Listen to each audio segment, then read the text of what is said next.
Attention startup leaders. Are you strapped for time but hungry for strategic insights? Introducing Managed Chaos, your go-to podcast for navigating the startup world in less time than your morning commute. Join us as we share expert advice, real-world examples, and actionable strategies to help you scale your business, allocate resources effectively, and achieve visionary results. Tune into Managed Chaos and join a community of like-minded innovators on the path to entrepreneurial success. You've made it. We're at the end of the year, and there is no better time to talk about how to wrap it up well. So we're going to go into the 3 R's to guide you through the process, and they're going to become a regular tool that you're going to be using.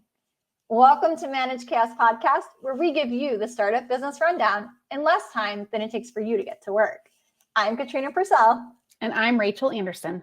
And today we're going to be talking about using the 3 R's to end your year strong. But first, Rachel, what are the 3 R's? Yes, the 3 R's. They're review, report, and roadmap.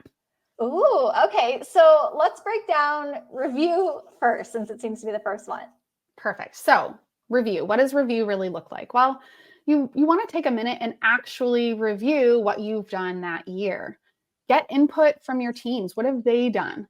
And really look back and celebrate when you can. I think it's an often overlooked milestone to enjoy what you've been able to accomplish and celebrate with your team all the hard work that they've done for an entire year. I know as a business owner myself, I'm terrible at this. I'm terrible at it. Like horrible, really horrible. Right. I'm all about but there's something else coming. There's more. There's the next thing. But what about this plan that doesn't just magically end at the end of December 2024, right? So really look back and reflect on those wins, and then also reflect on the challenges. So taking a moment to assess what worked and what didn't work during the year is going to be key for you. It helps boost morale, celebrate progress, identify areas that maybe need to be part of your 2025 plan, provides a lot of clarity for you and your team, and is a great moment to just have a moment.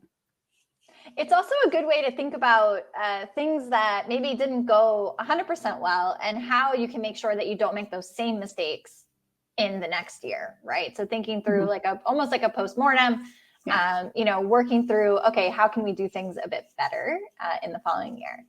So once you've reviewed, let's talk about reporting. Yep. Reporting is probably the biggest one. It's definitely the one that most people think of when they're thinking of end of year wrap-ups.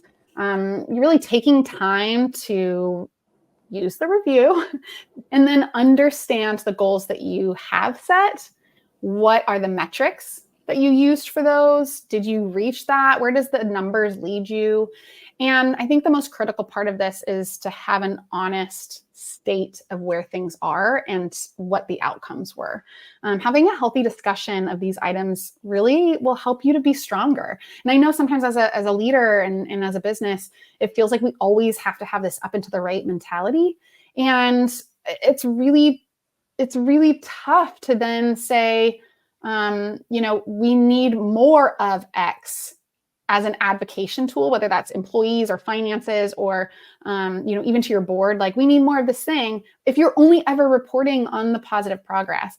I used to work as a PR specific person, running reports and running data and blah, blah, blah, whatever. I feel like this is very deja vu, so I might have already said this on the show. But, it always blew my mind because the executive who would then hand off the report, so they weren't the ones that actually ran the report or the ones who were using the report to make plans. They were sort of this intermediary. They always wanted to reflect that we were constantly gaining. And sometimes there'd be a quarter where our competitor launched a whole new product. And it was still this drive to show that we were better than that. And I'm like, but why? We didn't launch a product. Of course they're going to win. And that's not even a bad thing. So really making sure that when you use your reporting time, you look at it from an honest perspective and you let that data actually tell the story it's telling and not just the one that you want it to tell. And so as 2 side notes to that, I think there's 2 specific things that you should also look at as part of your reporting that sometimes people do, sometimes they don't. But I think in a small business is extra important. And one is a financial health check. So beyond your regular budgeting and annual fiscal kind of review, what are the things that you really need to optimize or invest in order to keep your business running? You need that cash flow. So let's have that health check. And then finally is the customer and market analysis. So really make sure that you're using customer feedback, that you're looking at the way the industry is changing, the market is shifting. What are your competitors doing? Are there things that you're slipping behind in? And make sure that you know everything there is to know about the world around with which your customer exists.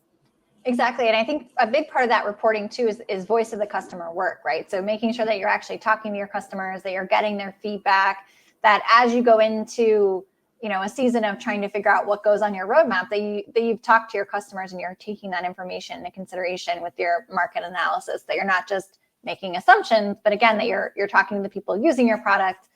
And then I think you also mentioned the B word, right? The budgeting process, right? And I know that a lot of people are probably, either have already gone through that or are definitely suffering through it right now, trying to figure out where do we look on our, 9+3 forecasting and where are we going to try to be next year? And oh my gosh, there's so much uncertainty. Who knows? We're just kind of throwing numbers in a hat.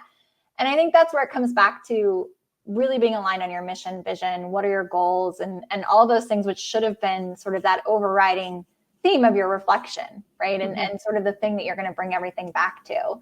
So finally then, road mapping, which is a topic that is very near and dear to my heart. So let's dive into that one. Yeah. So I think one of the most important indicators for a business is whether or not they've invested time to have a semi-accurate roadmap, let alone one at all, right? and there's a lot of different areas of business that use roadmaps. And so try to think about this through your lens. I, of course, always think of the roadmap through the marketing and product lens, because that's where our interests and activities really get driven from. But you want to look at your roadmap and not just stick to it because you've made the plan. Let it live and breathe at the end of the year and make adjustments. Acknowledge, if you haven't already, what you've been able to hit, what has taken longer, what needs to be pushed out. Let it breathe and change. You need to set your KPIs and metrics anew. Maybe it's the same ones, which is great, but suspend reality for a moment and say, what are the KPIs and metrics that we now need? Are they the same? Great. Are they different? Make those changes. And make sure you're really going after two important things. One, what your customer actually wants. And two, what they will pay for. If those two things have shifted at all that year, your roadmap should adjust with it. Otherwise, you'll become obsolete. That there's no soft way to say that. So it's really important that once you make that market analysis, you do that kind of reporting, review, you implement that into your overall roadmap, not just in a way to check the box and move on. And in setting key performance indicators for your new year can really help with that, as well as doing a risk assessment and sort of mitigation planning. So what are the hurdles that we already see coming, whether it's cultural, it's locational, it's industry specific, it's maybe the product suite that you're in, kind of your competitors. What does that look like? And let's make sure that we're evaluating and making adjustments. I agree. And I think the important part when you start to think about sort of your product and tech roadmap in general is, is there tech debt that we're going to have to address next year, right? And if we are, what percentage of our roadmap are we willing to spend on that versus the amount that we're spending on new features or, customer requested, customer paid things? And how do we start to think about how our teams need to be organized, right? And so all of these things are sort of coming then into this pipeline of potential HR projects, which is like, how was the culture, right? When we reviewed and we reported on it, did we have a lot of attrition? Did we have a lot of voluntary leavers versus, what does that look like? How are we doing with rewarding our employees? What does our performance management process look like? A lot of folks, are starting to think that having a calendar process actually doesn't make a ton of sense, right? Because as you come into December and everyone's trying to write the reviews, but normally you've probably already written your reviews a month ahead of time, right? The year's not even over when you're writing it. And then you're getting your raise, but your raise is based off of whatever budget got put together, not based off of any of your performance necessarily, right? So how do you start to make sense and tie that thread through as you're reviewing and reporting and creating the roadmap so that your team understands how they're being measured, what that looks like and how you're creating and keeping that culture alive. And so I think this time of year tends to be very heavy for the poor HR professionals on reviews and making sure managers are doing reviews, everyone's doing self-reviews, and then making sure that comp is aligned to what the review said. Yeah, absolutely. And you're bringing up a really important one that I didn't even note for this podcast, which is that culture is an equally important piece that you should be assessing and reviewing every single year, honestly, more frequently than once a year. So with that in mind, Katrina, okay, take all your business experience, put all of the companies you work for and with, what else are we missing off this list that's just like good health check for small businesses to do at the end of the year? So I think one of the things that comes to mind for me is around innovation. And so, when you're thinking about it and you're going through that review process and you're thinking through things, are you really striving or are you doing status quo? Do you have people on your team where you're actually putting out to them, like, what is like something we should do next year? Regardless of whatever we have, on the roadmap, regardless, like what's something you're hearing in the market, like have those conversations, get people kind of excited and creative a little bit, because you might hear some really cool ideas.